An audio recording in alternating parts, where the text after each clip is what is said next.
what is going on with the angels? Yeah. First of all, I don't think that most rabbis think very highly of the angels, right? Because come on, like they have a direct relationship with God. They have everything they need to know in the Torah. Who needs intermediaries like the angels, right? So like, I don't like, they're not a common source that the rabbis think that they need to turn to.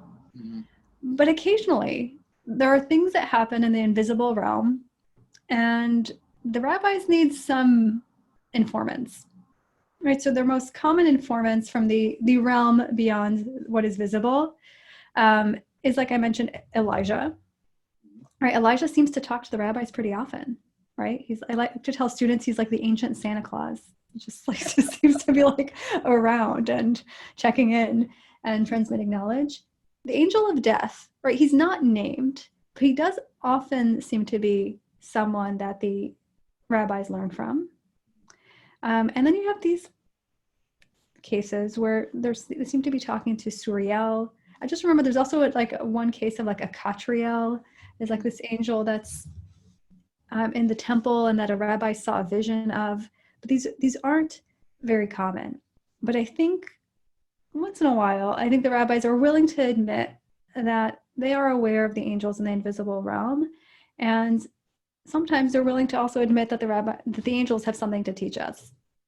And I think this is one of those cases because it's really about things that it would be very hard for you to know unless an angel told you.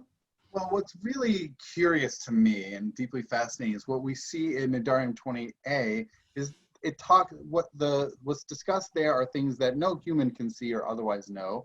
So that actually makes sense that that you would rely upon an angel because you wouldn't know it scientifically. Mm-hmm. Here, though, they're not scientific. It's not hard material stuff. It's social practices. And that, for me, except for maybe like, someone who didn't wash their hands, there could be some weird stuff going on. But taking your garment and like handing the asparagus beverage back to someone, those are social practices. Yeah, but what I think that they have in common here is they're all commenting about having an intermediary on some level, right? So first of all, like you have this heavenly angel as a source of protocol, right? This is like you apparently in this particular case, you need an angel for that. You have a mention of these like angels of destruction, right? As kind of monitors of human behavior.